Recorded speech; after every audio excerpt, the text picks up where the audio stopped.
എനിക്ക് തന്നിരിക്കുന്ന വിഷയം ദേവി മഹാത്മ്യം എന്നുള്ളതാണ്. ഈ ഒരു വിഷയം കേൾക്കുമ്പോൾ നിങ്ങളുടെ മനസ്സിലേക്ക് ആദ്യം വരിക ദേവി മഹാത്മ്യം എന്ന ഗ്രന്ഥത്തിനെ ആസ്പദമാക്കി ആയിരിക്കും സംസാരിക്കുക എന്നുള്ളത്. പക്ഷേ ഭാരതത്തിൻ്റെ ഇപ്പോഴത്തെ ഒരു അവസ്ഥ മാനിച്ച് ഞാൻ അതുമായി ബന്ധപ്പെടുത്തി ദേവിയെ ശക്തി എന്നുള്ള രീതിയിൽ അവതരിപ്പിച്ചുകൊണ്ട് നമുക്ക് എന്തെല്ലാം കാര്യങ്ങൾ ഈ ഒരു സമയത്ത് അറിഞ്ഞിരിക്കണം അതിനെപ്പറ്റി സംസാരിക്കാനാണ് ആഗ്രഹിക്കുന്നത്. കാരണം വളരെയധികം ആനുകാലിക പ്രസക്തിയുള്ള ഒരു കാര്യമാണ്. ഭാരതത്തിൽ ശക്തി ആരാധന എന്നു തൊട്ടാണ് ഉണ്ടായിരുന്നത്. ശക്തി എന്ന് പറഞ്ഞാൽ നമുക്കറിയാം, ശക്തിക്ക് ദേവിയുടെ രൂപമാണ് അല്ലെ. പാർവതി ദേവിയെ നമ്മൾ ശക്തിയായിട്ട് പറയും. അപ്പൊ എന്നു തൊട്ടാണ് ഈ ശക്തി ആരാധന നമുക്കുണ്ടായിരുന്നത്. ശക്തി എന്ന് പറയുന്ന ആ ഒരു പ്രതിഭാസത്തിന് എന്നു തൊട്ടാണ് രൂപം ഉണ്ടായത്. ഇതൊക്കെ നമ്മൾ ആലോചിച്ചു കഴിഞ്ഞാൽ ആദ്യം തന്നെ സനാതന ധർമ്മത്തിന്റെ അടിസ്ഥാനപരമായിട്ടുള്ള ചില ആശയങ്ങളിലേക്കൊന്ന് കടന്നു ചെല്ലാം.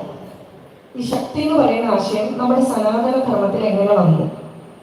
ഒരിക്കല് ശ്രീരാമകൃഷ്ണ പരമഹംസരുടെ പത്നിയായിട്ടുള്ള ശാരദാദേവി ശരീരത്തിൽ എണ്ണയെല്ലാം തേച്ച് ജയറാവാടിയിൽ കുളിക്കാനുള്ള തയ്യാറെടുപ്പിലാണ്.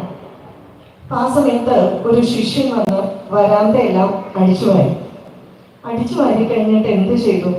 കുറച്ചിങ്ങനെ മുന്നോട്ട് വന്നിട്ട് ഒരു വശത്തേക്ക് ചൂലൊരേറ് കൊടുത്തു. മാതൃദേവി ഇത് നോക്കിക്കൊണ്ട് നിൽക്കുകയാണ്. അപ്പൊ മാതൃദേവി ഇത് കണ്ടപ്പോൾ ചോദിച്ചു, അല്ല, ഈ ചൂല് നാളത്തേക്ക് ആവശ്യമില്ലേ? ആ ഏറ് കണ്ടാൽ തോന്നും ഇത് ഡിസ്പോസിബിൾ ആണ്, ഇനി നാളത്തേക്ക് ആവശ്യമില്ല എന്ന്.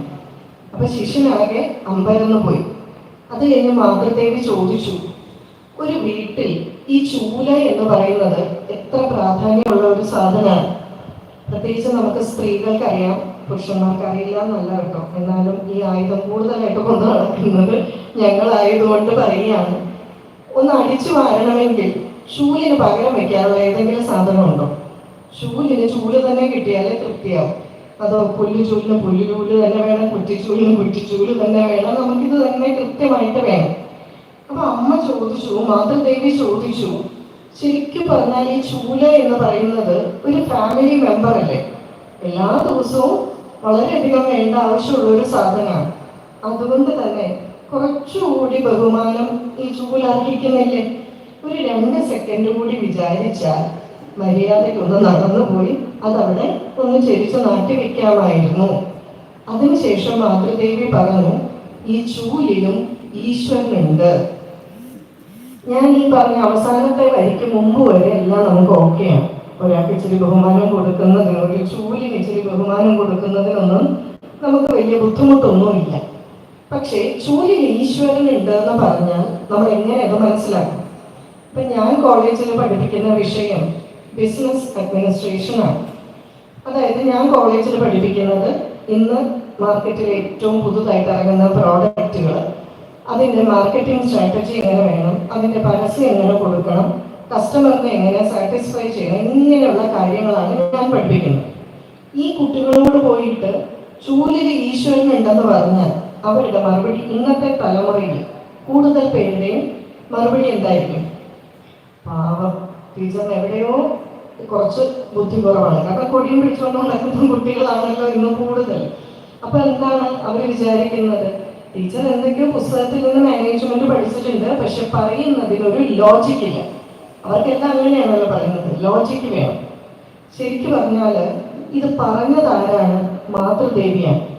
ശ്രീരാമകൃഷ്ണ പരമഹംസർ പറഞ്ഞിട്ടുണ്ട്, മാതൃദേവി എന്നാൽ സരസ്വതി ദേവിയാണ്. തന്റെ അറിവ് കൊണ്ട് ഈ ഭാരതത്തെ അമ്പരപ്പിച്ച സ്വാമി വിവേകാനന്ദൻ പോലും അത്രമാത്രം മാതൃദേവിയെ ബഹുമാനിച്ചിരുന്നു. അതൊരിക്കലും തന്റെ ഗുരുവിന്റെ ഭക്തി ആയതുകൊണ്ട് മാത്രമല്ല, കാരണം മാതൃദേവി ആ ആത്മീയ തലത്തിൽ എത്തിയ ആളാണെന്ന് അറിയാമായിരുന്നു. ഒരു ഉദാഹരണം പറഞ്ഞാൽ, ഒരിക്കല് ഒരു അന്തേവാസി മോഷണം നടത്തി ആശ്രമത്തിൽ. വിവേകാനന്ദ സ്വാമി ഇത് അറിഞ്ഞപ്പോൾ വളരെ ദേഷ്യം വന്ന് അവിടുന്ന് പുറത്താക്കി. ഇയാൾ എന്ത് ചെയ്തു? ഗംഗയൊക്കെ നീങ്ങി കിടന്ന് നേരെ മാതൃദേവിയുടെ അടുക്കൽ പോയി പരാതി പറഞ്ഞു. മാതൃദേവി എന്ത് പറഞ്ഞു? ബാബുരാമനെ വിളിച്ചിട്ട് പറഞ്ഞു, അവനെ തിരിച്ചെടുത്തേക്കാൻ പറ നരേന്ദ്രനോട്. ബാബുരാമൻ എന്ത് ചെയ്തു? ഇയാളെയും കൂട്ടിക്കൊണ്ട് വിവേകാനന്ദ സ്വാമിജിയുടെ അടുക്കലേക്ക് വരികയാണ്. ദൂരെ ഒന്ന് നോക്കിയപ്പോഴേ ഈ പുറത്താക്കിയവൻ വരുന്നത് കണ്ടു. അപ്പോഴേ അവിടെ കിടന്ന് നിലവിളിക്കാൻ തുടങ്ങി, നിന്നോട് ഞാൻ അപ്പോഴേ പറഞ്ഞതാണ് ഇങ്ങോട്ട് കയറരുത്, പൊക്കോണം എന്നൊക്കെ. അപ്പൊ ബാബുരാം പറഞ്ഞു, മാതൃദേവി പറഞ്ഞിട്ടുണ്ട് ഇദ്ദേഹത്തെ എടുക്കണമെന്ന്. ഉടനെ വിവേകാനന്ദ സ്വാമിജിയുടെ മറുപടി എന്തായിരുന്നു എന്നറിയാവോ? ഓ, നീ അപ്പൊ ഹൈക്കോടതിയിൽ പോയി പിടിച്ചല്ലേ? ആ, കിറിക്കും. ഒരക്ഷരം വേറെ പറഞ്ഞില്ല. അപ്പൊ നീ പോയി ഹൈക്കോടതിയിൽ പിടിച്ചല്ലേ, ഇനിയിപ്പോ എനിക്ക് എന്താ പറയാനുള്ളത്? കേറിക്കും. അത്രമാത്രം ബഹുമാനമായിരുന്നു വിവേകാനന്ദ സ്വാമിജിക്ക് മാതൃദേവിയോട്. മാതൃദേവി അസത്യം പറയില്ല. അപ്പൊ പിന്നെ ചൂലിൽ ഈശ്വരൻ ഉണ്ടെന്നുള്ളത് മനസ്സിലാക്കാനുള്ള ബുദ്ധി നമുക്ക് ഇല്ലാത്തത് കൊണ്ടാണെന്ന് മനസ്സിലാക്കി അതിനെ മനസ്സിലാക്കാനുള്ള ശ്രമം നടത്തണം. ഇത് ഏറ്റവും പ്രധാനമായിട്ടുള്ളത് സ്കൂൾ കുട്ടികൾ, കോളേജ് കുട്ടികൾക്കാണ് ഇത് മനസ്സിലാക്കേണ്ടത്. കാരണം നിങ്ങളുടെ അടുക്കൽ ധാരാളം ആളുകൾ വന്ന്, ഈശ്വര വിശ്വാസം ഇല്ലാത്തവരൊക്കെ വന്ന്, കൂട്ടുകാർ വന്ന് പല ചോദ്യങ്ങൾ ചോദിക്കും. അവരാദ്യം ചോദിക്കുന്നത് എന്താണ്? നീ ഈശ്വരനെ കണ്ടിട്ടുണ്ടോ? കാണാത്ത ഈശ്വരനെ എങ്ങനെ വിശ്വസിക്കുക? ഇങ്ങനെയുള്ള ചോദ്യങ്ങൾക്ക് എങ്ങനെ മറുപടി കൊടുക്കണമെന്ന് കൂടി നമുക്കിതിൽ നിന്ന് മനസ്സിലാവും. അപ്പൊ ഞാൻ ചോദിക്കാം, ഈ ചൂലെന്ന് പറയും, വളരെ ശ്രദ്ധിച്ചു കേട്ടാൽ വളരെ ലളിതമാണ്, മനസ്സിലാവും. ഈ ചൂലെന്ന് പറയുന്നത് എന്തുകൊണ്ടാണ് ഉണ്ടാക്കിയിരിക്കുന്നത്? ഈർക്കിലി കൊണ്ട്. ഈർക്കിലി എന്തുകൊണ്ടാണ് ഉണ്ടാക്കിയിരിക്കുന്നത്? ഓല കൊണ്ടാണെന്ന് പറയാൻ പറ്റത്തില്ല, ഓലയുടെ ഒരു ഭാഗമേ ആകുന്നുള്ളൂ ഈർക്കിലി. ഈ ഈർക്കിലി എന്തുകൊണ്ട് ഉണ്ടാക്കിയിരിക്കുന്നു എന്ന് ഞാൻ ചോദിക്കുന്നത് ജലം എങ്ങനെ ഉണ്ടാക്കിയിരിക്കുന്നു എന്ന് വെച്ചിട്ടാണ്. ജലം എന്തൊക്കെ ചേർന്നാണ് ഉണ്ടാക്കിയിരിക്കുന്നത്? ഹൈഡ്രജനും ഓക്സിജനും. പക്ഷെ കുടിക്കേണ്ട സമയം വരുമ്പോൾ നമ്മൾ ഓടിപ്പോയി ഹൈഡ്രജനും ഓക്സിജനും മിക്സ് ചെയ്താണ് കുടിക്കുന്നത്. അത് തന്നെ സംഭവിക്കുന്നതാണ് പ്രകൃതിയിൽ. എന്താ സംഭവിക്കുന്ന ഭഗവാനെ നമുക്കറിയില്ല. ആകെ നമുക്കറിയാവുന്ന വളരെ കുറവല്ലേ ഉള്ളൂ. അതുകൊണ്ട് ആകെ അറിയാം ഹൈഡ്രജനും ഓക്സിജനും ചേർന്നിട്ടാണ്. അതായത് നമ്മൾ ഒരു കാര്യം മനസ്സിലാക്കേണ്ടത്, പ്രകൃതിയിലെ ഏത് വസ്തുക്കളും ഏറ്റവും കുറഞ്ഞത് 2 വസ്തുക്കൾ ചേർന്നിട്ടാണ് ഉണ്ടായിരിക്കുന്നത്. സംശയമൊന്നുമില്ലല്ലോ. നമ്മൾ ഈ ആറ്റം എന്നൊക്കെ പറയും, ഇപ്പൊ അതിലും ചെറുതൊക്കെ വരുന്നു എന്നൊക്കെ കേൾക്കുന്നു. എന്തെങ്കിലും ആട്ടെ, ഏതൊരു വസ്തുവും ഏറ്റവും കുറഞ്ഞത് 2 വസ്തുക്കളുണ്ട്. ചിലപ്പോൾ അത് 4 വസ്തുവായിരിക്കും. ഇപ്പൊ ഒരു മൈക്കൊക്കെ ചിലപ്പോൾ 5 വസ്തുക്കൾ ചേർത്തിട്ടായിരിക്കും ഉണ്ടായിരിക്കുക. ഇനി ചോദ്യം, ഈ ഈർക്കിലി ഇതുപോലെ എന്തുകൊണ്ടാണ് ഉണ്ടാക്കിയിരിക്കുന്നത്? നമുക്കറിയില്ല. എങ്കിലും കാർബണോ എന്തെങ്കിലുമൊക്കെ ഒരു 4 വസ്തുക്കൾ കൊണ്ടാണ് ഉണ്ടാക്കിയിരിക്കുന്നത് വിചാരിക്കുക. ഈ 4 വസ്തുക്കളെ ചേർത്ത് നിർത്തുന്ന ശക്തി ഏതാണ്? ഈ 4 വസ്തുക്കളും കൂടെ ചേർന്ന് നിൽക്കണ്ടേ അല്ലേ? ഇതിങ്ങനെ നടന്നാൽ മതിയോ? ഈ 4 വസ്തുക്കളും കൂടെ ചേർക്കണം. നമ്മൾ ആരെങ്കിലും ചേർക്കുന്നുണ്ടോ? ഇത് പ്രകൃതിയിൽ തന്നെ സംഭവിക്കുന്നതല്ലേ. ഈ ചേർന്ന് നിന്നാൽ പോരാ, ഈ ഷേപ്പിൽ ഉണ്ടാവണ്ടേ? ഏതെങ്കിലും ഈർക്കിൽ ഉരുണ്ടിരിക്കാറുണ്ടോ? എല്ലാ ഈർക്കിലും ഈ ഷേപ്പിൽ വരണമെങ്കിൽ ആ ഈർക്കിൽ നിർമ്മിച്ചിരിക്കുന്ന ഘടകങ്ങളെല്ലാം ചേർന്ന് നിൽക്കണം. ചേർന്ന് നിൽക്കണമെങ്കിൽ അവിടെ എന്ത് വേണം? ഒരു ശക്തി വേണം അല്ലേ? ഈ ശക്തി ഏതാണെന്ന് നമുക്ക് അറിയില്ല, പക്ഷെ ഉറപ്പാണ് ഒരു ശക്തി ഉണ്ടെന്ന്. ഇനി അടുത്തൊരു ചോദ്യം. ഞാൻ ടീച്ചറായതുകൊണ്ട് എങ്ങനെ ചോദിച്ചുകൊണ്ടിരിക്കുന്നത്, അവരോട് വ്യക്തിപരമായിട്ടൊന്നും ചോദിക്കില്ല കേട്ടോ. പിന്നെ നിങ്ങൾ ചൂടല്ലേ, ഉറങ്ങാതിരിക്കാനും കൂടി ഒന്ന് എൻഗേജ് ചെയ്യുന്നേ ഉള്ളൂ. ഒരു ചെമ്പരത്തി കൊണ്ട് ഇവിടെ പറിച്ചു വെക്കുകയാണെന്ന് വിചാരിക്കുക, ഇന്ന് സന്ധ്യയ്ക്ക്. നാളെ രാവിലെ ഇത് വിടരുമോ ഇല്ലയോ? വിടരും. ഇതെങ്ങനെ വിടർന്നു? തനിയെ വിടർന്നു. പക്ഷെ തനിയെ വിടരണമെങ്കിലും ശക്തി വേണ്ടേ?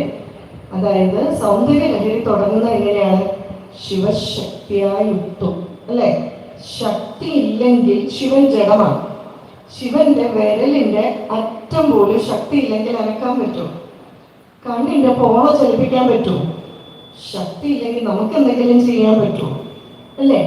അങ്ങനെയാണെങ്കിൽ ആ ചെമ്പരത്തി മൊട്ടിനുള്ളിൽ എത്രയോ മുമ്പ് തന്നെ ഒരു ശക്തി ഇൻസ്റ്റോൾ ചെയ്യപ്പെട്ടിട്ടുണ്ട്.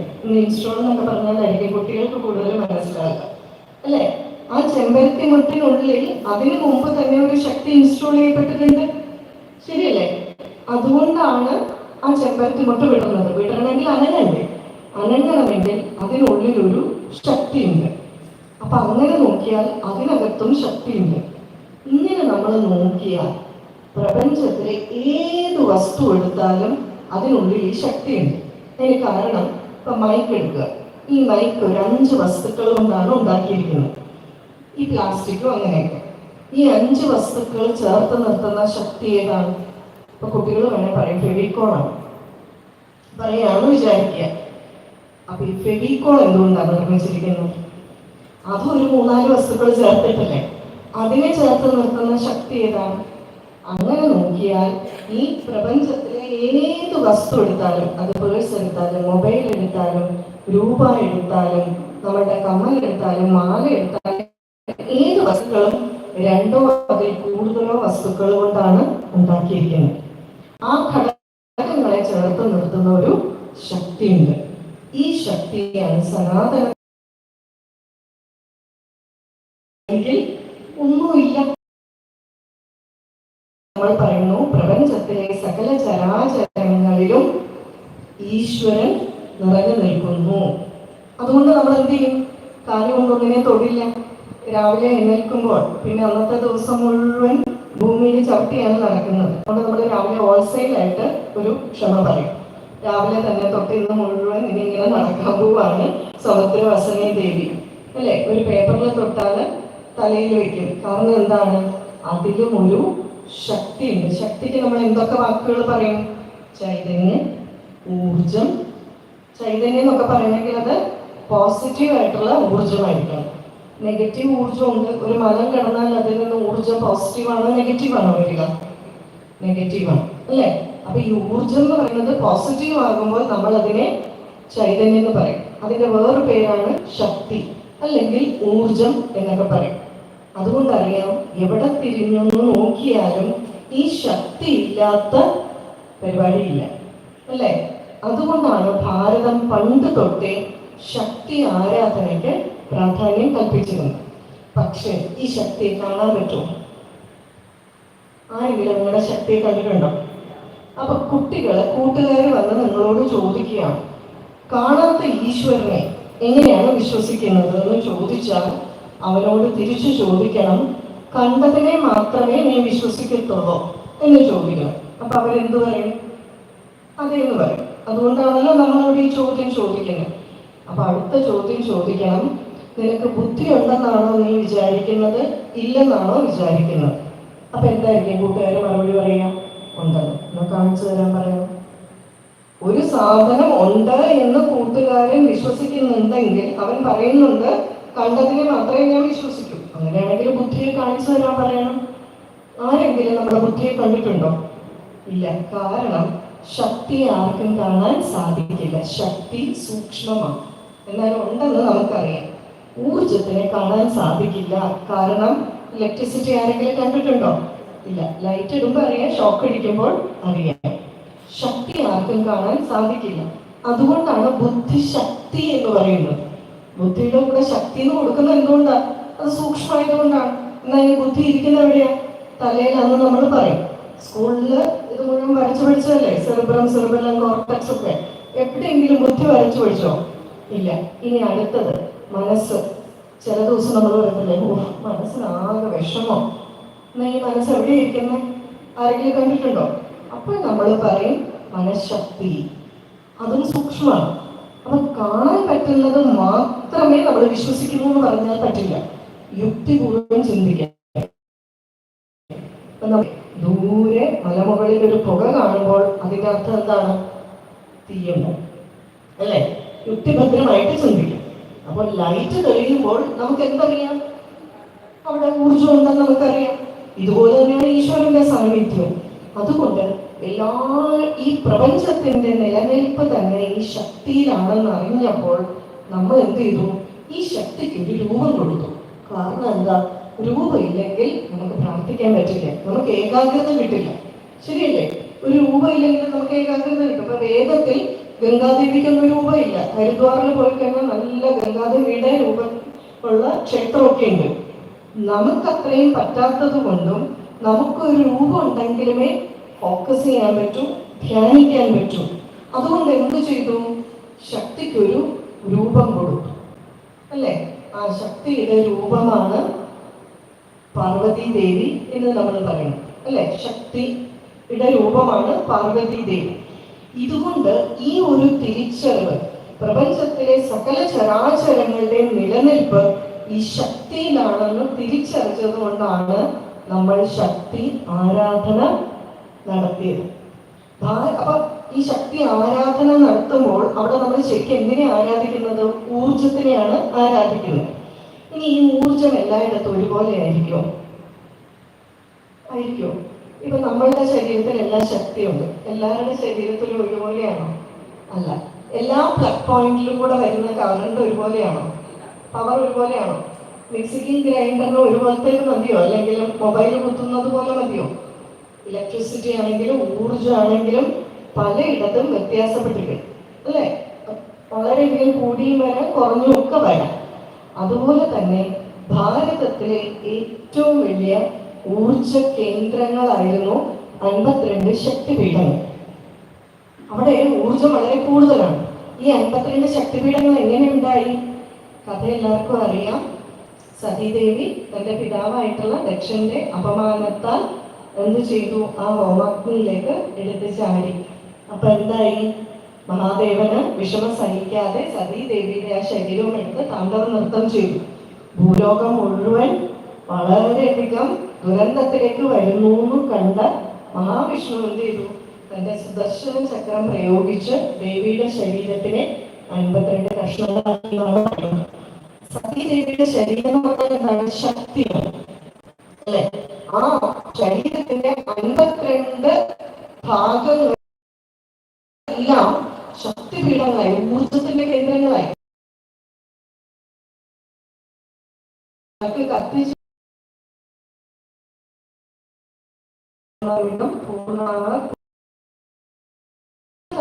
പൂർണ്ണമായിട്ടുള്ള ആ ശക്തി ദേവിയുടെ ശരീരത്തിന്റെ ഭാഗം 52 സ്ഥലങ്ങളിൽ വീണപ്പോൾ അവ 52 ശക്തിപീഠങ്ങളായി മാറി. പിന്നീടെന്നല്ല, നമ്മളുടെ ഓരോ ദേവന്മാർക്കും പ്രധാനപ്പെട്ട ചില സ്ഥലങ്ങളുണ്ട്. ഉദാഹരണത്തിന് അഖണ്ഡ ഭാരതത്തില് മഹാവിഷ്ണുവിന്റെ ഏറ്റവും പ്രധാനപ്പെട്ട സ്ഥലം എന്ന് പറഞ്ഞാൽ ബദരീനാഥാണ്. മഹാദേവന്റെ സ്ഥലങ്ങള് 12 ജ്യോതിർലിംഗങ്ങൾ അല്ലെ. ആ മന്ത്രമൊക്കെ നിങ്ങൾ കേട്ടിട്ടുണ്ടായിരിക്കും. സൗരാഷ്ട്രേ സോമനാഥം ച ശ്രീശൈലേ മല്ലികാർജുനം ഉജ്ജയിന്യ മഹാകാലം ഓംകാരം അമലേശ്വരം പരല്യാം വൈദ്യനാഥം ച ഡാകിന്യാം ഭീമശങ്കരം സേതുഗന്ധേതു രാമേശം നാഗേശം ദാരുകാമനെ വാരണസ്യാന്തു വിശ്വേശം ത്രംബകം ഗൗതമീതരെ ഹിമാലയേതു കേദാരം കൃഷ്ണേശം ശിവാലേ ഏതാനി ജ്യോതിർലിംഗാനി സായപ്രാതഭേന്ദര സപ്തജന്മകൃതം പാപം സ്മരണേന വിനശ്യതി. 2 ജ്യോതിർലിംഗങ്ങൾ. ഈ ജ്യോതിർലിംഗങ്ങൾ എന്ന് പറഞ്ഞാൽ എന്താ? ജ്യോതിസ് എന്ന് പറഞ്ഞാൽ തന്നെ എന്താ? പ്രകാശമാണ്. പ്രകാശം ഊർജത്തിന്റെ രൂപമല്ലേ? അതെ. അപ്പോൾ വളരെയധികം തേജസ്സുറ്റ സ്ഥലങ്ങളാണ് 12 ജ്യോതിർലിംഗങ്ങൾ. ഇതുകൊണ്ടൊക്കെയാണ് ഈ ഊർജം സ്വീകരിക്കാനായിട്ട് നമ്മളോട് അവിടെ പോണെന്ന് പറയുന്നത്. ഈ അഗ്നിപർവ്വതത്തിന്റെ അടുക്കൽ പോയി നിന്നാൽ മതിയല്ലോ, ആ ചൂട് നമ്മളിലേക്ക് വരില്ലേ? നമ്മളൊന്നും ചെയ്യണ്ട. അതുകൊണ്ടാണ് ഇതുപോലുള്ള ജ്യോതിർലിംഗങ്ങളിൽ പോയി തൊഴാൻ പോകുമ്പോൾ എന്ത് സംഭവിക്കും? നമ്മുടെ ശരീരത്തിലേക്കും ആ ഊർജം പ്രവേശിക്കും. ഈ ശക്തിപീഠങ്ങളുടെയും 12 ജ്യോതിർലിംഗങ്ങളുടെയും ശക്തിയാണ് ഭാരതത്തെ പിടിച്ചു നിർത്തുന്നതെന്ന് നമ്മളെക്കാളും മനസ്സിലാക്കിയത് മുഗളന്മാരാണ്. അതുകൊണ്ട് അവരെന്ത് ചെയ്തു? അവരിവയെല്ലാം ടാർഗറ്റ് ചെയ്ത് നശിപ്പിച്ചു. അവര് ചെയ്തെന്താണെന്നറിയോ? എല്ലാവരും പറയും അവര് ധാരാളം സ്വത്ത് സമ്പാദിക്കാൻ വേണ്ടിയിട്ടാണ് ഈ ക്ഷേത്രങ്ങൾ ആക്രമിച്ചത്. അങ്ങനെയാണെങ്കിൽ ഈ അന്നത്തെ രാജാക്കന്മാരുടെ കൊട്ടാരമൊക്കെ ആക്രമിച്ചാൽ പോരായിരുന്നു. വ്യത്യാസം വന്നുപോയി, സൗണ്ടൊരു മുഴക്കം വന്നുപോയി. മാറ്റിയായിരുന്നോ? ഇല്ലായിരുന്നു, ഇതൊരു മുഴക്കം വന്നുപോയി. അതായത് 12 ജ്യോതിർലിംഗങ്ങളെയും 52 ശക്തിപീഠങ്ങളെയും ഉന്നം വെച്ചത് സമ്പത്തിന് വേണ്ടിയിട്ടല്ല, സ്വത്തിന് വേണ്ടിയിട്ടല്ലായിരുന്നു. മനസ്സിലായില്ലേ? സ്വത്തിന് വേണ്ടിയിട്ടായിരുന്നു എങ്കിൽ പിന്നെ നശിപ്പിച്ചപ്പോ അതിനകത്തുള്ളത് കണ്ടു കഴിയുമ്പോൾ എടുത്തോണ്ട് പോകാൻ തോന്നുമല്ലോ. കൊട്ടാരങ്ങള് ആക്രമിച്ചാൽ മതിയാകും. ഇനി ഇവരെങ്ങനെയാണ് നശിപ്പിക്കുന്നതെന്ന് ശ്രദ്ധിച്ചിട്ടുണ്ടോ? ഇവര് നശിപ്പിക്കുന്നത് ഇത് മുഴുവനായിട്ട് അങ്ങ് നശിപ്പിച്ചില്ലാതെ ഒന്നും ആക്കില്ല. എല്ലാം അംഗഭംഗം വരുത്തും. അംഗഭംഗം വരുത്തിയാൽ എന്താണ്? അതിൻ്റെ ശക്തി ക്ഷയിച്ചു പോകും. കഴിഞ്ഞ ദിവസം ഏപ്രിൽ 1 തൊട്ട് 10 വരെ ഞാൻ കാശ്മീരിലായി. അത് കഴിഞ്ഞിട്ടാണ് ഈ പ്രശ്നങ്ങളൊക്കെ ഉണ്ടായത്. അപ്പം കാശ്മീരിൽ ഞങ്ങൾ ശ്രീനഗറിൽ BB ക്യാൻറ്റിൽ പോയി. BB കന്റോൺമെന്റിൽ ആർമീൻ്റെ കേന്ദ്രത്തിനകത്ത് പോയി. ഏക്കർ കണക്കിന് സ്ഥലം ആർമീൻ്റെ ഏരിയയാണ്. അപ്പം അതിന് നമുക്ക് പ്രത്യേക പെർമിഷൻ ഒക്കെ ഉണ്ടെങ്കിലേ പോകാൻ പറ്റും. അപ്പം നമുക്ക് ചില പരിചയങ്ങളൊക്കെ ഉള്ളത് കൊണ്ട് അവിടെ പോകാൻ പറ്റി. അപ്പം അതിനകത്ത് ഒരു മ്യൂസിയം ഉണ്ട്. ശരിക്കും ഞങ്ങളവിടെ ബുക്കിൽ എഴുതി ഇത് പബ്ലിക്കിന് തുറന്നു കൊടുക്കണം. ഇത്രയും കാലത്തെ ജമ്മു കാശ്മീരിന്റെ ചരിത്രമൊക്കെ അവിടെ പറയുന്നുണ്ട്. എത്രമാത്രം ആളുകൾ ജീവത്യാഗം ചെയ്തു. നമുക്കറിയാം നമ്മളുടെ എത്രയോ സൈനികർ എത്രയോ സ്ട്രാറ്റജിയൊക്കെ സ്വീകരിച്ചാണ് നമ്മളുടെ ആ കാശ്മീരിന്റെ ഭാഗമൊക്കെ പിടിച്ചെടുത്തത്. പിന്നെ പല ഗവൺമെന്റുകളും എന്ത് ചെയ്തു? വെറുതെ വിട്ടുകൊടുത്തു, അല്ലേ? ഇവരുടെ ജീവത്യാഗത്തിനൊക്കെ വല്ല വിലയുണ്ടോ? അപ്പോൾ ഇതിന്റെ ചരിത്രം മുഴുവൻ പറയുന്നുണ്ട്. അതിനകത്തൊരു പാനി മന്ദിറുണ്ട്, വെള്ളത്തിന്റെ നടുവിലിരിക്കുന്ന ഒരു ക്ഷേത്രം. മറ്റൊരു സ്ഥലമുണ്ട് ധരോഹർ. ഞങ്ങൾ അവിടെ പോയി ആർമിയോട് ചോദിച്ചിട്ട് പോയി അവിടെ ഉള്ളവർക്ക് പോലും ചിലർക്ക് അറിയില്ല, കാരണം ഇത്ര സ്ഥലമായതുകൊണ്ട്. പക്ഷെ നമ്മുടെ കൂടെ വന്നയാള് അവിടെ പോയി കണ്ടിട്ടുള്ളത് കൊണ്ട് വീണ്ടും വീണ്ടും അന്വേഷിച്ച് ഈ ധരോഹറിൽ പോകണമെന്ന് പറഞ്ഞു. അപ്പൊ ധരോഹറിൽ എന്താണെന്ന് വെച്ചാൽ ഇത്രയും കാലം കാശ്മീരിൽ നിന്നും എക്സ്കവേറ്റ് ചെയ്ത് കുഴിച്ചെടുത്തിരിക്കുന്ന വിഗ്രഹങ്ങളാണ് അവിടെ ഡിസ്പ്ലേ ചെയ്തിട്ടുണ്ട്. വളരെ നല്ല രസമായിട്ട് ഇതെല്ലാം നല്ല ലൈറ്റിങ്സ് ഒക്കെ ഇട്ട്. അപ്പൊ ഞങ്ങൾ ചെല്ലുമ്പോൾ രാത്രിയെ എത്ര ശില്പങ്ങളാണ്, എല്ലാം ഹിന്ദു ശില്പങ്ങളാണ് വെച്ചിട്ടുണ്ട്. വലിയൊരു ശിവലിംഗത്തിന്റെ പകുതി ഭാഗം, അതിന്റെ മുകൾ ഭാഗം 3 നല്ല പൊക്കമുള്ള ശിവലിംഗമാണ് 3 ഭാഗമായിട്ട് മുറിച്ച് വെച്ചിരിക്കുന്നത്. അപ്പൊ ഞങ്ങൾ അവിടെ കയറി ചെന്ന് ഇത് കണ്ടുകൊണ്ടിരിക്കുന്ന സമയത്ത് ഒരു 5 അടി 8 ഇഞ്ച് പൊക്കമൊക്കെയുള്ള ഒരു ലേഡി അടുക്കൽ വന്നിട്ട് പറഞ്ഞു, if you want I will explain all these things to you എന്ന് പറഞ്ഞു. നമുക്കൊന്ന് സന്തോഷമായി, കാരണം നമ്മളിങ്ങനെ കണ്ടുകൊണ്ടിരിക്കുകയാണ്. ചിലതിനൊക്കെ ഡിസ്ക്രിപ്ഷൻ എഴുതിയിട്ടുണ്ട്. അവർ പറഞ്ഞു ഞാനിത് വേണമെങ്കിൽ നിങ്ങൾക്ക് താല്പര്യം ഉണ്ടെങ്കിൽ എക്സ്പ്ലെയിൻ ചെയ്യാം. കാരണം അങ്ങനെ സിവിലിയൻസ് അങ്ങനെ അധികം പോകുന്ന സ്ഥലമല്ല. നമുക്ക് അത്ര ഇതിനോട് താല്പര്യമുള്ളത് കൊണ്ടാണ് പോയത്. അപ്പോൾ അവർ ഞങ്ങളെ ഞങ്ങൾക്ക് ഇൻട്രൊഡ്യൂസ് ചെയ്തു തന്നു. അവരെ തന്നെ മേജർ ഗായത്രി അയ്യർ ആണ്. അപ്പൊ അവരുടെ ഭർത്താവിന്റെ റിലേറ്റീവ്സ് ഒക്കെ വന്നപ്പോൾ ഇവിടെ എല്ലാം കാണിക്കാനായിട്ട് ഇറങ്ങിയതാണ്. അപ്പോഴാണ് ഞങ്ങളെ കണ്ടത്. ഞങ്ങളെ കണ്ടപ്പോൾ അവർക്കൊരാഗ്രഹം ഞങ്ങൾക്ക് ഇതൊക്കെ ഒന്ന് പറഞ്ഞു തരുന്നത്. അപ്പോഴാണ് അവർ പറഞ്ഞത് ഈ ശിവലിംഗം എല്ലാം മുറിച്ചു വെച്ചിരിക്കുന്നത് കാണിച്ചു തന്നു. പക്ഷെ നമുക്ക് കാര്യം മനസ്സിലായി എന്തുകൊണ്ടാണ്. അതുപോലെ തന്നെ 64 യോഗിനികളുടെ ക്ഷേത്രങ്ങളുണ്ട്.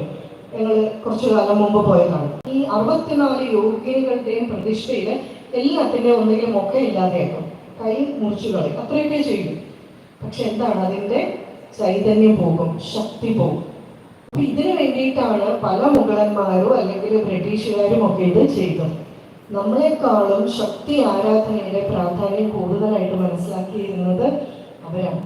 പക്ഷേ ഇവിടെ സ്റ്റേജിൽ ഇരുന്ന് ഇങ്ങനെ പറയാൻ നല്ല എളുപ്പമാണ്. പ്രപഞ്ചത്തിലെ സകല ചരാചരങ്ങളിലും ഈശ്വരൻ നിറഞ്ഞു നിൽക്കുന്നു. കേൾക്കാൻ നിങ്ങൾക്ക് നല്ല സുഖം. ഇത് ജീവിതത്തിൽ പ്രാവർത്തിയാക്കണമെങ്കിലും അത്ര എളുപ്പമുള്ള കാര്യമാണോ? അത്ര എളുപ്പമല്ല. അതുകൊണ്ട് ഭഗവാൻ മനസ്സിലായി മനുഷ്യന്റെ ബുദ്ധി അത്രയൊന്നും ആയിട്ടില്ല. അപ്പൊ ഭഗവാൻ പറഞ്ഞു, നീ എന്ത് ചെയ്യണം? പ്രപഞ്ചത്തിലെ സകല ചരാചരങ്ങളിലും ഈശ്വരനെ ഒന്നും കാണണ്ട, ആ അമ്പലത്തിലെ വിഗ്രഹത്തിലൊന്ന് ഈശ്വരനെ കാണുക, നമുക്ക് സമാധാനം. ഇത്രയും ചരാചരങ്ങളിലുള്ളതിന് പകരം ഒന്നി കണ്ടാൽ മതി എന്ന് പറഞ്ഞാൽ എന്ത് എളുപ്പം. 20 സിഗരറ്റ് വലിക്കുന്ന ഒരാളോട് നാളെ തൊട്ട് 1 സിഗരറ്റ് വലിക്കരുതെന്ന് പറഞ്ഞാൽ എന്തായിരിക്കും അവസ്ഥ? പറയുന്നയാള് നല്ല ഡോക്ടറും അല്ല, ശരിയല്ലേ? നേരെ മറിച്ച് അടുത്ത ആഴ്ച ഒരു 18 ആക്കാവോ, 2 കുറയ്ക്കാവോ, അടുത്ത ആഴ്ച 1 കുറയ്ക്കാവോ, അങ്ങനെ ചോദിച്ചാൽ ഒരു വെരി ഗുഡ് ഡോക്ടർ പറ്റുകയും ചെയ്യും ക്രമാനുഗതമായിട്ട്. അതുപോലെ നമ്മളോട് ആദ്യം വിഗ്രഹത്തിൽ ഈശ്വരനെ കാണാൻ പറഞ്ഞു. അപ്പൊ നമ്മൾ വിചാരിച്ചു അത് വലിയ നമുക്ക് കുഴപ്പമുള്ള കാര്യമല്ല. അങ്ങനെ നമ്മൾ ക്ഷേത്രത്തിൽ വന്നു, വിഗ്രഹത്തിൽ ഈശ്വരനെ കണ്ടു. ഈ വിഗ്രഹം എന്താണ്? എനർജി പോയിന്റാണ്, അല്ലെ? വിഗ്രഹത്തിൽ ഊർജം വരുന്നത് എങ്ങനെയാണ്? ധാരാളം പ്രഭാഷണങ്ങളിൽ ഞാൻ പറഞ്ഞിട്ടുള്ളതാണ്. എങ്കിലും പല ചടങ്ങുകളുണ്ട്. ശില്പി കൊണ്ടുവരുമ്പോൾ അത് ശില്പം മാത്രമാണ്, അല്ലെ? അതിനുശേഷം എന്ത് ചെയ്യും? തന്ത്രി പല ചടങ്ങുകളും നടത്തും. അതിന്റെ കൂടെ ഒരു കുടത്തില് കുറച്ച് ജലം എടുത്തു വെച്ച് ദർഭപ്പുല്ലൊക്കെ ഇട്ട് കുറെ മന്ത്രം ചൊല്ലും, അല്ലെ? കലശക്കുടം എന്ന് പറയും. അത് കഴിഞ്ഞാൽ ഈ ശില്പത്തിലേക്ക് അഭിഷേകം ചെയ്യും. അപ്പോഴാണ് നമ്മൾ പ്രാണപ്രതിഷ്ഠ ചെയ്യുന്നു, അല്ലെങ്കിൽ അഭിഷേകം ചെയ്യുമ്പോൾ ശില്പം എന്തായി മാറി? വിഗ്രഹമായിട്ട് മാറി. ഇതെന്താ സംഭവിച്ചു അവിടെ? അതിന് കാരണം എന്താണെന്ന് വെച്ചാൽ നമ്മൾ സ്കൂളിൽ പഠിക്കും, water is A very good conductor. സ്കൂളിൽ പഠിക്കുന്നില്ലേ? വെള്ളമാണ് ഏറ്റവും നല്ല കണ്ടക്ടർ. കണ്ടക്ടർ എന്ന് പറഞ്ഞാൽ അർത്ഥം എന്താ? ഊർജത്തിനെ സ്വീകരിക്കാനും കടത്തിവിടാനും റിലീസ് ചെയ്യാനുള്ള കപ്പാസിറ്റി ഉണ്ട്. അതുകൊണ്ട് എന്താ? വെള്ളത്തിലൂടെ ലൈറ്റ് പാസ് ചെയ്യും. അതുകൊണ്ടാണ് ഈ മുങ്ങൽ വിദഗ്ധർ വെള്ളത്തിനടിയിൽ തലയിൽ ലൈറ്റും വെച്ച് നടക്കുന്നത്. അങ്ങോട്ട് പാസ് ചെയ്യത്തില്ലെങ്കിൽ മുൻവശം കാണാൻ പറ്റുന്നതുകൊണ്ടാണ്. വെള്ളത്തിലൂടെ ശബ്ദം പാസ് ചെയ്യും, അതായത് വെള്ളത്തിലൂടെ ഇലക്ട്രിസിറ്റി പാസ് ചെയ്യും, അതായത് വെള്ളത്തിലൂടെ എനർജി പാസ് ചെയ്യും. വെള്ളത്തിന് എനർജിയെ സ്വീകരിക്കാനും റിലീസ് ചെയ്യാനുള്ള കപ്പാസിറ്റി ഉണ്ട്. അപ്പൊ തന്ത്രി മന്ത്രം ചൊല്ലുമ്പോൾ തന്ത്രിയുടെ ശരീരത്തിലെ ഊർജം ശബ്ദ ഊർജമായി പുറത്തു വരുന്നു. Sound is also A form of energy. ഇപ്പൊ ഞാൻ കഴിച്ച ആഹാരത്തിൽ നിന്ന് കിട്ടിയ ഊർജമാണ് ശബ്ദ ഊർജമായിട്ട് പുറത്തു വരുന്നത്. അത് വേറെ ഫോം ആണെന്നേ ഉള്ളൂ. ഇതിനെ എന്ത് അബ്സോർബ് ചെയ്യും? മുന്നിലിരിക്കുന്ന കലശത്തിലെ ജലം അബ്സോർബ് ചെയ്യും. അതിലപ്പോൾ എനർജിയുണ്ട്. ഇത് വിഗ്രഹത്തിലേക്ക് അഭിഷേകം ചെയ്യുമ്പോൾ ആ എനർജിയെ ജലം റിലീസ് ചെയ്യും. അപ്പോൾ അതിനൊരു ചൈതന്യം വരും. തന്ത്രിക്ക് എത്രമാത്രം പോസിറ്റീവ് ചൈതന്യം ഉണ്ടോ അത് അതിലേക്ക് വരും. പിന്നീട് മേൽശാന്തിയൊക്കെ ധാരാളം മന്ത്രങ്ങളും ക്രിയകളും ചെയ്ത് പിന്നെ പ്രപഞ്ചം മുഴുവൻ എനർജിയാണ്. ഈ ഊർജത്തിനെ എല്ലാം ഈ വിഗ്രഹത്തിന് അബ്സോർബ് ചെയ്യാനുള്ള കപ്പാസിറ്റി ഉണ്ട്. ചിലർ ചോദിക്കുന്നത് പിന്നെ തന്ത്രിയെ നമസ്കരിച്ചാൽ പോരെ? തന്ത്രി പിന്നെ തിരിച്ചു വീട്ടിലേക്ക് വരുന്നുണ്ട്, ലോകം മുഴുവൻ ഇടപഴകുന്നുണ്ട്, അല്ലേ? വിഗ്രഹം അങ്ങനെയല്ല. വളരെയധികം അതിൻ്റെ ഊർജം കൂടിക്കൊണ്ടേ ഇരിക്കും. അതായത് വളരെ വലിയ എനർജി പോയിന്റ് ആണ് ഈ വിഗ്രഹം എന്ന് പറയുന്നത്. അതുകൊണ്ട് നമ്മൾ ക്ഷേത്രത്തിൽ പോകുമ്പോൾ എന്തിനാണ് പോകുന്നത്? ശരിക്കും പറഞ്ഞാൽ ആ എനർജി സ്വീകരിക്കാനാണ്. അതുകൊണ്ടാണ് ക്ഷേത്രത്തിൽ വന്നാൽ കൂടെ എഴുന്നേറ്റ് പോകരുത്, കുറച്ച് സമയം ഇവിടെ ഇരിക്കണം എന്ന് പറയുന്നത്. ഇപ്പൊ വലിയ വലിയ ക്ഷേത്രങ്ങളുടെ ആണെങ്കിൽ വെളിയിൽ ഗോപുരത്തിന്റെ മുകളിൽ താഴികക്കുടം കാണും. അതിന് കുംഭാഭിഷേകം നടത്തും. അഭിഷേകം നടത്തുമ്പോൾ അതിന് ചൈതന്യം ഉണ്ടെന്നാണ്. 72 കിലോമീറ്റർ ചുറ്റളവിൽ ഈ എനർജി പോകുന്നതാണ് പറയും. അതുകൊണ്ടാണ് പണ്ട് കാലത്തുള്ളവര് ക്ഷേത്രത്തിന് ചുറ്റും താമസിക്കാൻ ഇഷ്ടപ്പെട്ടിരുന്നത്. വളരെ പോസിറ്റീവ് വൈബ്രേഷൻ ആയി. മധുര ക്ഷേത്രം എല്ലാ തെരുവുകളും അവസാനിക്കുന്നത് മധുര ക്ഷേത്രത്തിലാണ്. അപ്പൊ ഇവിടെ നമ്മൾ ഇരിക്കും തോറും ഈ ഊർജം നമ്മളിലേക്ക് സ്വീകരിക്കപ്പെട്ടുകൊണ്ടിരിക്കും. അതുകൊണ്ടാണ് ഈ ജ്യോതിർലിംഗങ്ങളിലും അല്ലെങ്കിൽ നമ്മൾ തീർത്ഥയാത്രയൊക്കെ ഇങ്ങനെ ഊർജക്ഷേത്രങ്ങളിൽ പോകണം എന്ന് പറയുന്നത്. അപ്പൊ അയോധ്യയിൽ നമ്മൾ പോകണം എന്ന് പറയുന്നത് എന്തുകൊണ്ടാണ്? അവിടെ നിങ്ങൾ കേട്ടിട്ടുണ്ടോ എന്ന് അറിയില്ല, ഈ തീർത്ഥസ്ഥലങ്ങൾ എന്ന് പറയുന്നത് എല്ലാ സ്ഥലങ്ങളെയും പറയില്ല. തീർത്ഥസ്ഥലങ്ങൾ എന്ന് പറയുന്നത് പുരാണത്തിൽ പരാമർശമുള്ള സ്ഥലങ്ങളെ മാത്രമേ ഉള്ളൂ. അപ്പൊ ഈ പുരാണത്തിൽ പരാമർശമുള്ള സ്ഥലങ്ങൾ എന്ന് പറഞ്ഞാൽ എന്താണ്? ഈ സ്ഥലങ്ങളുമായിട്ട് ബന്ധപ്പെട്ട് എന്തെങ്കിലും ഒരു ഐതിഹ്യം കാണും. ആ ഐതിഹ്യം എന്തായിരിക്കും? ഏതെങ്കിലും ഒരു ദേവൻ അവിടെ വന്ന് എന്തെങ്കിലും ചെയ്തതായിരിക്കും. ഇപ്പൊ അയോധ്യ എന്ന് പറഞ്ഞാൽ എന്താണ്? ശ്രീരാമൻ ആ ഭൂമിയിൽ വന്നിട്ടുണ്ട്. ശ്രീരാമൻ ആ ഭൂമിയിൽ വന്നിട്ടുണ്ടെങ്കിൽ ആ ഭൂമിയുടെ ഊർജ്ജം എത്രയായിരിക്കും? നമ്മൾ എവിടെ ചെന്നാലും ആ ഊർജ്ജം അവിടെ നിക്ഷേപിക്കും. നമ്മൾ ഇരിക്കുന്നിടത്തും നിൽക്കുന്നിടത്തും എല്ലാം ഊർജ്ജമുണ്ട്. നമ്മൾ പോയി നിന്നാൽ അവിടെ ആ ഊർജ്ജമുണ്ട്. അപ്പോൾ പുരാണത്തിലുള്ളത് ഈ ദേവന്മാർ നേരിട്ട് വന്ന സ്ഥലങ്ങളാണ്. അതുകൊണ്ട് അവയ്ക്ക് ഊർജം കൂടുതലാണ്. ഒന്ന് ആലോചിച്ച് നോക്കി, എവിടെ നോക്കിയാലും ദേവിയുടെ മഹിമ മാത്രമേ നമുക്ക് കാണാൻ സാധിക്കൂ. ഇതാണ് കാശിയിലെ അന്നപൂർണേശ്വരി ദേവിയുടെ ചരിത്രം. ബ്രഹ്മാവും വിഷ്ണുവും മഹേശ്വരനും അവരാണ് ഏറ്റവും വലുതെന്ന് വിചാരിച്ചിരുന്നത്. ദേവി അവർക്കൊരു മൈൻഡില്ല. അപ്പൊ ദേവി വിചാരിച്ചു അങ്ങനെയാണെങ്കിൽ പറ്റില്ലല്ലോ, ദേവിയെ കൊണ്ട് എന്താ കാര്യം, ഇവിടെ സൃഷ്ടി സ്ഥിതി സംഹാരമൊക്കെ ഞങ്ങൾ നടത്തുന്നതെന്ന് പറഞ്ഞു. ദേവി എന്നെ അപ്രത്യക്ഷമായി. ദേവി അപ്രത്യക്ഷമായപ്പോ എന്താ? കഴിക്കാനും കുടിക്കാനും ഒന്നുമില്ല, അല്ലേ? ആകെ പട്ടിണിയായി, അനങ്ങാൻ പോലും വയ്യാത്ത അവസ്ഥയായി. ഭൂമി മുഴുവൻ ഉണങ്ങി വരലാന്ന് പറയും. ദേവി ഒട്ട് കാണുന്നുമില്ല. ദേവി നേരെ കാശി പോയി നല്ലൊരു കൊട്ടാരമൊക്കെ ഉണ്ടാക്കി ബാക്കി എല്ലാ നാട്ടുകാരും പട്ടിണിയിൽ ഇരിക്കുമ്പോൾ അവിടുത്തുകാർക്ക് ധാരാളം സുഭിക്ഷമായിട്ട് ആഹാരം കൊടുത്തുകൊണ്ടിരിക്കും. ദേവി എവിടെയാണെന്ന് അറിയാതെ തപ്പി നടന്ന മഹാദേവൻ ഒരിടത്ത് മാത്രം സുഭിക്ഷാന്ന് അറിഞ്ഞപ്പോൾ മനസ്സിലായി ദേവി അവിടെ ഉണ്ടെന്ന്. അവിടെ ചെല്ലുമ്പോഴാണ് കയ്യില് കലവും തവിയൊക്കെ ആയിട്ട് അന്നപൂർണേശ്വരി അങ്ങനെയല്ലേ കൊടുക്കുന്നത് കണ്ട് അവിടെ പോയിട്ടാണ് മഹാദേവൻ ഭിക്ഷ യാചിക്കുന്നത്. അതാണ് അന്നപൂർണേശ്വരി ദേവിയുടെ ആ ഒരു അന്നപൂർണേശ്വരി എന്നുള്ള സങ്കല്പം. അപ്പൊ നമ്മൾ മനസ്സിലാക്കേണ്ടത് ഈ ശക്തി ആരാധന എത്ര മാത്രം ലോജിക്കലായിട്ട് ശരിയാണ്. ഇനി അവിടെ നിന്ന് നമ്മൾ പോയി കഴിഞ്ഞാൽ, ഞാൻ തുടങ്ങിയത് എവിടെയാണ്? ശാരദാംബയിലാണ്. അപ്പൊ അതിലേക്ക് തിരിച്ചെത്തണമെങ്കിൽ നമുക്കിനി അതെങ്ങനെ മനസ്സിലാവും? അപ്പൊ നമ്മൾ വിഗ്രഹത്തിൽ ഈശ്വരനെ കണ്ടു, ജപിക്കാനൊക്കെ തുടങ്ങി, ഇവിടെ വന്ന് ഭഗവാനോട് സംസാരിക്കാനൊക്കെ തുടങ്ങി, നമ്മുടെ ഫ്രണ്ടായിട്ട് മാറി. അപ്പൊ നമുക്ക് ആകെ സന്തോഷം. നമ്മൾ പറയുന്നതൊക്കെ കേൾക്കാൻ ഒരാളുണ്ട്, എന്നെ താങ്ങാൻ ഒരാളുണ്ട്, എനിക്ക് ഒരു സേഫ്റ്റി സെക്യൂരിറ്റി ഫീലിംഗ് ഒക്കെ, വീട്ടിൽ ചെല്ലുമ്പോഴും ഒരു മനസ്സമാധാനമൊക്കെ. അങ്ങനെ ഇരിക്കുമ്പോഴാണ് ഇവിടെ എന്താ അനുവും സന്തോഷവും ഒക്കെ പറയുന്നത്, ചേച്ചി ഞങ്ങളിവിടെ ഒരു ശ്രീമദ് ഭഗവത്ഗീത ജ്ഞാനയജ്ഞം സംഘടിപ്പിക്കാൻ പോകുന്നു, ചേച്ചി കേൾക്കാൻ വരണം. അപ്പൊ ബുദ്ധി ചൈതന്യജിയുടെയോ അല്ലെങ്കിൽ ചിദാനന്ദപുരി സ്വാമിജിയുടെയോ എന്തെങ്കിലും ആയിക്കോട്ടെ.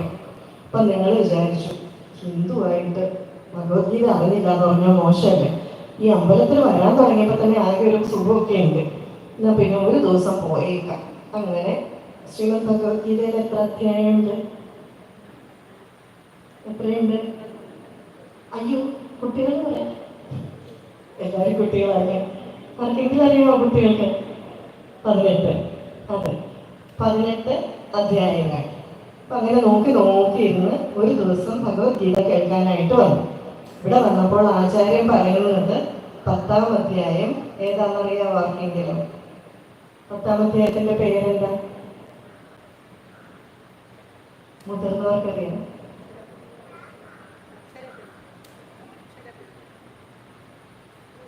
പത്താം അധ്യായം വിഭൂതി യോഗം.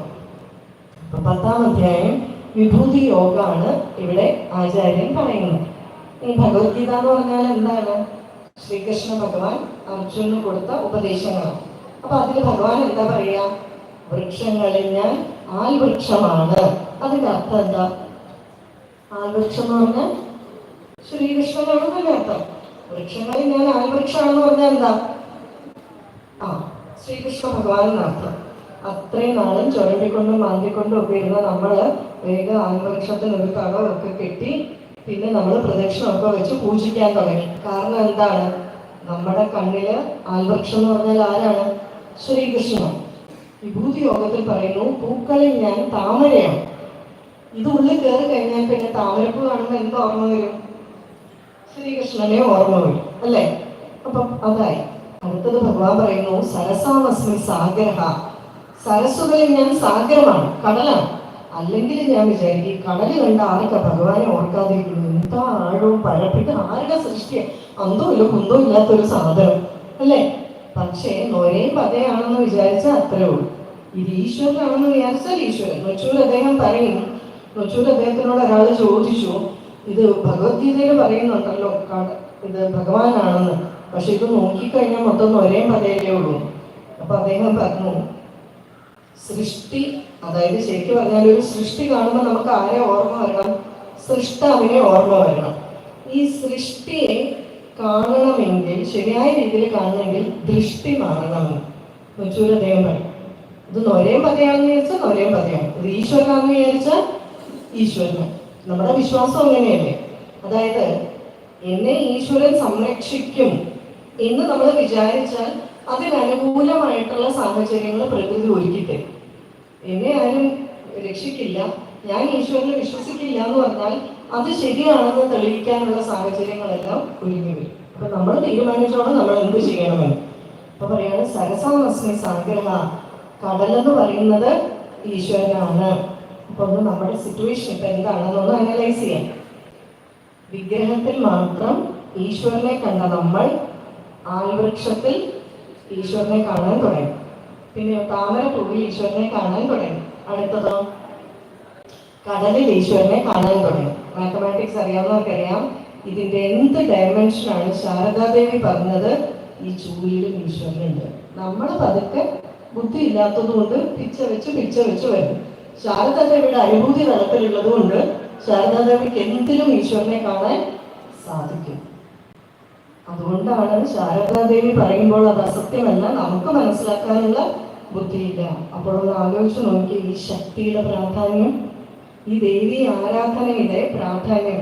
ചുമ്മാതെയാണോ ശ്രീരാമകൃഷ്ണ പരമഹംസർ കാളിദേവിയെ ആരാധിച്ചിരുന്നത്? ഇപ്പോൾ ഞാൻ വരുമ്പോഴത്തേക്ക് വാട്സപ്പ് മെസ്സേജ് കണ്ടു, അല്ലെ? പാകിസ്ഥാൻ കലിമ ചൊല്ലാനായിട്ട് പറഞ്ഞു. കലിമയുടെ സ്പെല്ലിംഗ് എന്താ? KLIMA അല്ലേ? പക്ഷേ നമ്മൾ എന്ത് ചൊല്ലി? കാളിമ എന്ന് ചൊല്ലി. KLIക്ക് ഒരു സ്പേസ് കൊടുത്താൽ മതി, കാളിമ എന്ന് ചൊല്ലി. നമ്മുടെ എല്ലാം എന്തിന്റെ പുറത്താണ് ഇരിക്കുന്നത്? ശക്തിയുടെ പുറത്താണ് ഇരിക്കുന്നത്. അപ്പൊ ഇത് തന്നെയാണ് നമ്മൾക്കുള്ള ഏറ്റവും വലിയ പിടിവള്ളി. പക്ഷെ ആ ശക്തിയുടെ രൂപം എങ്ങനെയാണ്? പാർവതി ദേവി ഏതൊക്കെ രൂപത്തിലാണ് വരുന്നത്? ദുർഗയായിട്ടും കാളിയായിട്ടും എല്ലാം വരുന്നില്ലേ? ഒരു അമ്മയ്ക്ക് പല ഭാവങ്ങൾ ഉള്ളതുപോലെ വേണ്ട സമയത്ത് വേണ്ട നടക്കും. ഇങ്ങോട്ട് പണിയാൻ വന്നാൽ ആയുധങ്ങൾ എടുത്തിറങ്ങും, അല്ലെങ്കിൽ വാത്സല്യഭാവം. ഏത് വേണോ അത് സാഹചര്യത്തിനനുസരിച്ച് പ്രയോഗിക്കുക എന്നുള്ളതാണ് ബുദ്ധിമാനായിട്ടുള്ള ഒരാളുടെ കാര്യം. ഇല്ലെങ്കിൽ എന്താണ്? നമ്മളുടെ ദൗർബല്യങ്ങളെ മുതലെടുക്കാൻ എന്നും ആളുകൾ കാണും. ശരിയല്ലേ? ഇപ്പൊ എല്ലാവരും മതം മാറ്റത്തിനെ പറ്റി പറയും. ഒന്നിനും അവര് വന്ന് മതം മാറ്റും, ഇവര് വന്ന് മതം മാറ്റുന്നു. ഞാൻ ഒരിക്കലും മതം മാറ്റുന്നവരെ കുറ്റം പറയാറില്ല. അതിന് കാരണം എന്താണെന്ന് വെച്ചാൽ നമ്മൾ മതം മാറാൻ നിന്ന് കൊടുത്ത